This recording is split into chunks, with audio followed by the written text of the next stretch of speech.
अच्छा बोलिए, काम करिए, अच्छा अपना देखिए। काम कमाइए। इतना सिंपल सा टेक्निक। चलिए नेक्स्ट टेक्निक पर। सेकंड टेक्निक है कॉग्निटिव लोड थ्योरी। कम बोलो, समझने में आसानी होगी। कभी आपने नोट किया है, जब आप कभी भी अपने मीटिंग में या अपने मित्रों के साथ या अपने परिवार में होते हैं और आपको चीज समझाने की कोशिश कर रहे होते हैं, समझाने की बजाय वो ज्यादा कॉम्प्लिकेटेड हो जाती है। जानते हैं क्यों? कई बार हमें सिर्फ एक पॉइंट पे बात करनी है, उसके सराउंडिंग से उतनी सी इंफॉर्मेशन देनी है, लेकिन हम बहुत ज्यादा इंफॉर्मेशन दे देते हैं, वो कंफ्यूजन क्रिएट करती है। इसलिए बोला जाता है कम बोलो, सोच कर बोलो। एग्जाम्पल के तौर पे, कभी आप शादी में गए हैं, वहां बफे सिस्टम होता है ना, बहुत सारी आइटम्स लगी हुई हैं। जितनी ज्यादा आइटम्स उतने ज्यादा कंफ्यूजन। कई बार ज्यादा इंफॉर्मेशन देना या ज्यादा इंफॉर्मेशन लेना भी कंफ्यूजन क्रिएट करता है। अगर आपको प्रॉपरली कम्युनिकेट करना है तो पहले सोच लीजिए कम शब्दों में क्या आप अपनी बात कह सकते हैं, वो सबसे ज्यादा इंपॉर्टेंट है। स्टीव जॉब्स को अगर आप देखें, वो कितना क्लियरली कम्युनिकेट करते थे, उनके दिमाग में बहुत क्लियर था। आईपॉड, मोबाइल, इंटरनेट, तीन चीजें लिखी हुई थी। तीन चीजों से उन्होंने क्लियर कर दिया कि मुझे ये चाहिए एक फोन के अंदर। क्या आप ऐसे बिल्कुल सरलता के साथ कम शब्दों में कर सकते हैं कम्युनिकेट?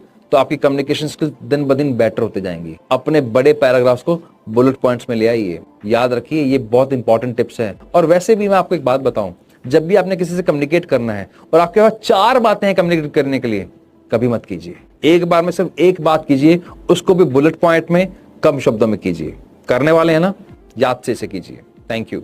चलते हैं हम नेक्स्ट टेक्निक पर। कम्युनिकेशन के अंदर जो सबसे इंपॉर्टेंट पार्ट है वो है इमोशनल इंटेलिजेंस। पहले अपनी भावनाओं को समझो, उसके बाद उस बात को बोलिए। पहले अपने इमोशंस को कंट्रोल कीजिए। देखिए, बात कहना और भावनाओं के साथ बात कहना, इमोशंस के साथ बात कहना, वो ज्यादा इंपैक्टफुल होता है। अगर आपको बात सही ढंग से प्रेजेंट करनी है तो आपको अपने इमोशंस पे कंट्रोल करना सीखना होगा। आपने कभी विराट कोहली को देखा है? वो अपने एग्रेशन को इतना कंट्रोल कर लेते हैं, उसको परफॉर्मेंस में कन्वर्ट कर देते हैं। तो अपनी बॉडी लैंग्वेज से, अपने एक्शन से कम्युनिकेट करते हैं, बातों से नहीं। सचिन तेंदुलकर, अगर आपको याद हो तो, कभी भी फील्ड पर एग्रेसिव नहीं हुए, लेकिन वो पूरा एग्रेशन उन्होंने अपने बैटिंग से दिया।